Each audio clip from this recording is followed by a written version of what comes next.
मैं प्रदीप जी आपसे एक दो चीजें, एक तो सबसे बड़ी बात मुझे ये लग रही है कि राहुल गांधी किसी क्वेश्चन को डक नहीं कर रहे हैं। वो जो प्रश्न पूछा जा रहा है उनकी जो जो उनकी बेस्ट ऑफ एबिलिटी से वो जवाब दे रहे हैं और वो जवाब से भाई वो कन्विंसिंग जवाब लग रहे हैं। मैं दो प्रश्न, क्योंकि ये आपके विषय हैं जिसको हम लोगों से बेहतर आप समझते हैं। जब इकोनॉमी की बात की गई और कहा गया कि विश्व, तो उन्होंने साफ साफ कहा कि देश की हालात में दिक्कत यह है कि चंद हाथों में पैसा जा रहा है। और उन्होंने एक इंडिकेटर के तौर पे उन्होंने अडानी का नाम भी लिया। ये हिम्मत की बात थी। जनरली क्या होता है कि नेता लोग अवॉइड करते हैं इस तरह के नाम लेने के लिए। और उन्होंने अपनी इकोनॉमी को चाइना के बरक्स कैसे हम लोग बढ़ाएंगे ये भी कहा, लेकिन कहा कि उनका मॉडल दूसरा है, हमारा दूसरा है। एक तो थोड़ा इकोनॉमी पे आप जो राहुल गांधी की क्लैरिटी है उसको बोलिए। दूसरा मैं आपसे एक और चीज समझना चाहूंगा कि जब उनसे कहा गया कि क्या दिक्कत, उन्होंने कहा इंस्टीट्यूशंस जो हैं उस पर कब्जा। तो उनसे प्रश्न किया गया कि वो तो आप भी करेंगे जब आपकी सरकार आएगी। उन्होंने कहा नहीं, institution will be never ours, वो हमारा नहीं होगा कभी भी, वो इंस्टीट्यूशन है। तो वो जरा इंस्टीट्यूशन सरकार में डिफरेंस और इसकी इंस्टीट्यूशन के इंडिपेंडेंस की अहमियत फॉर अ रॉबस्ट डेमोक्रेसी, ये राहुल गांधी समझ रहे हैं। थोड़ा इन दोनों पे, इकोनॉमी पे और इंस्टीट्यूशन पे, प्रदीप जी। देखिए आनंद जी, राहुल गांधी की मैंने अभी जो स्टैनफोर्ड यूनिवर्सिटी हो, चाहे वो वाशिंगटन डीसी में प्रेस कॉन्फ्रेंस हो, या फिर प्रेस क्लब में प्रेस कॉन्फ्रेंस हो, या फिर अभी जो वो कैलिफोर्निया यूनिवर्सिटी में, मैंने तीनों बहुत अच्छी तरह से सुने। बल्कि उस दिन प्रेस क्लब वाला तो मैंने रात को बैठ के जब आया तो उसी वक्त सुना था। तीनों चीजों में मुझे एक चीज बड़ी हैरानी हुई, और मेरे जैसी कई लोगों को भी हैरानी हुई, कि जो शख्स ना कभी किसी मंत्री पद पे रहा, ना वो रिटायर्ड ब्यूरोक्रेट है, ना वो किसी ऐसी कमेटी का हेड रहा कि जहां फाइनेंस से रिलेटेड चीजें हो, मतलब एक सिंपल सांसद रहा है, और नेचुरली बात है पॉलिटिकल फैमिली से है। उसके बावजूद जैसा आपने कहा कि इतनी वैरायटी ऑफ क्वेश्चंस उनसे पूछे गए, हर चीज पे पूछा गया, कॉन्फिडेंस जवाब उन्होंने दिया। ऐसा लग रहा था कि उससे एक चीज मुझे साफ पता लगी कि जो जैसे जस्टिस कोकरे साहब, ऐसे इस तरह के लोग बोलते हैं ना कि जो राहुल गांधी से एक्चुअली नजदीकी से मिले हैं, कि लगता है कि राहुल गांधी जब मिलो आप तो लगता है कि हाँ ये पढ़ा लिखा इंसान है, हर चीज की इसको जानकारी है। वो चीज साबित करी उन्होंने कि yes he is a knowledgeable person और उसको सब कुछ मालूम है। और इकोनॉमी की बात में एक चीज और आपने ध्यान दी होगी सर, राहुल गांधी ने जब वो स्टैनफोर्ड यूनिवर्सिटी में, शायद वहां जब उनसे पूछा गया था यूएस और इंडिया के रिलेशन को लेकर, तो उन्होंने एक चीज बोली थी बहुत साफ तरीके से कि जो चाइना आज इतना प्रभाव हुआ है और चाइना जो यहाँ पड़ा है, इसकी सबसे बड़ी गलती यूएस की है। उन्होंने खुद पॉइंट आउट किया था कि आपने अपनी जो लेबर उसको प्रॉब्लम को लेकर सॉल्व करने की बजाय, यूरोपियन में पूरे यूरोपियन जो कंट्रीज है सब ने अपनी प्रॉब्लम सॉल्व करने की वजह चाइना की तरफ धकेल दिया प्रोडक्शन का काम। और आपकी अपनी गलती की वजह से, मेजर मिस्टेक की वजह से आज चाइना उस पर पहुंचा है। तो एक किसी नेता को जो एक सांसद भी नहीं है, उन्हीं की कंट्री में आके उन्हीं को ये आईना दिखाना, ये भी एक बहुत बड़ी बात थी। लेकिन साथ ही जब वो कहते हैं ना कि इंडिया एंड यूएस मिलकर चाइना को कैसे, चाइना का प्रभाव कम कर सकते हैं, हमारे पास सबसे बड़ी वो जो है डाटा इंडिया के पास सबसे ज्यादा है, मैन पावर सबसे ज्यादा है, और यूएस के पास टेक्नोलॉजी। वो बात दरअसल मेरे वहां पर यूएस में कुछ फ्रेंड्स हैं, कुछ जो रिश्तेदार भी, जब उनसे मैं बात की सारी चीजों में कि कैसे देख रहे हैं लोग राहुल गांधी की इसको देख के, तो उन्होंने ये कहा कि देखो जो मोदी है वो आते हैं एक एक्टर की तरह। जैसे यहाँ शाहरुख खान आता है, वो जब वो शो करता, बड़े बड़े शो करता, तो लोगों में क्रेज होता है, लेकिन वो शो खत्म हुआ एक दो दिन उसका खुमार रहता है, उसके बाद भूल जाते हैं। लेकिन अगर शाहरुख खान हर बार आके वैसे ही करेगा तो शाहरुख खान का क्रेज भी खत्म होगा। मोदी का भी वही क्रेज था, जब पहली बार आए थे तो बहुत क्रेज था, इसलिए लोग, हम सब कहते हैं वहां गए थे, उसी तरह से हमने उसको स्टार की तरह ट्रीट किया था।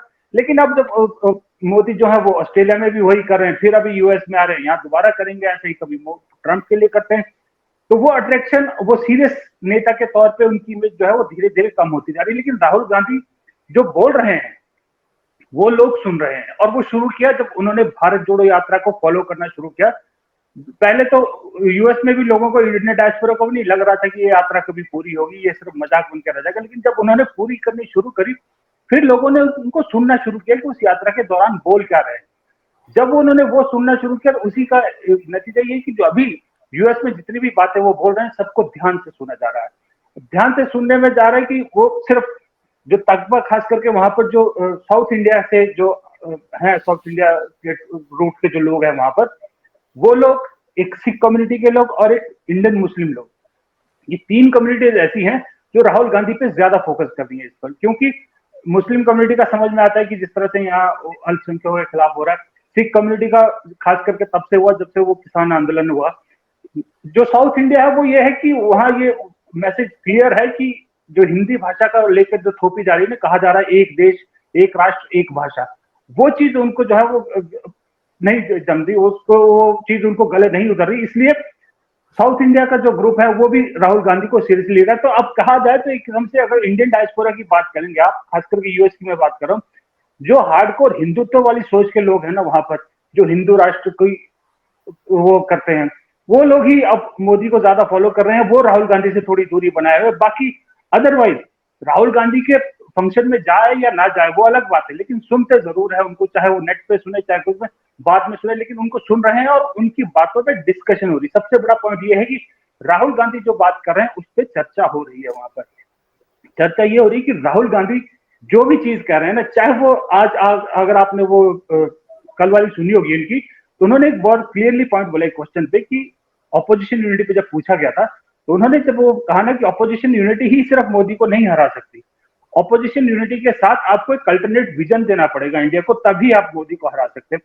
वो इस तरह की जो बातें होती है, राहुल गांधी जो इस तरह की बातें करें, इन बातों को लोग वहां सीरियसली डिस्कस कर रहे हैं, इन बातों पे लोग जो है ज्यादा चर्चा करें कि yes this is the man जिसके पास विजन है, आगे की विजन की बात करा।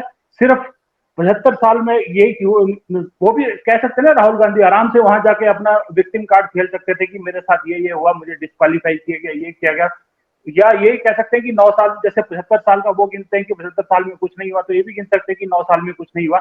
लेकिन अभी इस दौरे में मैंने राहुल गांधी को कहीं ये नहीं सुना बोलते हुए कि इस जो है 9 साल में इंडिया पीछे गया या ये गया। हाँ, उन्होंने हेटेड पॉलिटिक्स पे जरूर बात की कि बीजेपी की जो हेटेड पॉलिटिक्स है वो देश को नुकसान पहुंचा रही है। वो बात बिल्कुल सही है। जब वो कह रहे हैं कि लोग नहीं समझ रहे कि हेटेड पॉलिटिक्स अल्टीमेटली आपको अर्थव्यवस्था पे आप क्या असर डालेगी, भारत को जो है वो नुकसान पहुंचाएगी, वो बात बिल्कुल सही है। बाकी उन्होंने इंडिया की बुराई को लेकर ऐसा कुछ नहीं कहा। आगे की सारे उन्होंने जो क्वेश्चन के जवाब देते, वो एक इंपॉर्टेंट चीज जो है वो निकल के आई है इस पूरे दौरे से। अब इससे हुआ क्या, मैंने पूछा कि इसका असर क्या होगा, बोले इसका असर यह होगा कि मोदी जी की जो एक शब्द मैं कहूंगा कि मखमली जमीन, जो लग रहा था मोदी जी को यूएस में मखमली जमीन मिलेगी, वो मखमली जमीन में से मखमल निकल गया, जमीन जमीन रह गई। क्योंकि अब राहुल गांधी ने ऐसे जमीन यहाँ पर ऐसे सवाल छोड़ गए हैं कि मोदी को अब वहां बोलने से पहले सोचना पड़ेगा कि क्या, जैसे झूठ बोलते हैं बड़े बड़े झूठ, वो झूठ बोलने से पहले एक बार 10 बार सोचना पड़ेगा। क्योंकि उससे पहले राहुल गांधी सारी चीजें खोल चुके हैं, इकोनॉमी को लेकर वो खोल चुके हैं कि एक बबल बनाया हुआ है कि हमारी इकोनॉमी इतना बूम कर रही है। असल हकीकत ये है जो आपने भी अभी अदानी वगैरह वाला मुद्दा बताया, सारा ग्रोथ का सब बता दिया उन्होंने। तो इसलिए मुझे लगता है कि राहुल गांधी जो है धीरे धीरे जो पैठ बना रहे हैं ना इंडियन डायस्पोरा में, वो चिंता का विषय बीजेपी और मोदी दोनों के लिए होगा। लेकिन उससे बड़ी चिंता यह है कि अब प्रधानमंत्री मोदी जो टेलीप्रॉम्प्टर पे बोलेंगे वो क्या बोलेंगे, उसको देखना पड़ेगा कि अभी भी क्या पिछली सरकारों पे ही कुछ उनका ध्यान रहेगा कि आगे का कुछ, क्योंकि राहुल गांधी ने जो टोन सेट किया ना, उन्होंने फ्यूचर की टोन सेट की कि मैं आगे हिंदुस्तान को कैसा देखता हूं। अब उसका जवाब मोदी जी को भी इसी तरह से देना पड़ेगा कि वो हिंदुस्तान को कैसा देखते हैं और हिंदुस्तान का रोल दुनिया में क्या देखते हैं। अगर उस पर नहीं बोल पाएंगे तो फिर इंडियन डायस्पोरा में और थोड़ा सा जो है उनको धक्का लगेगा। जी जी जी जी।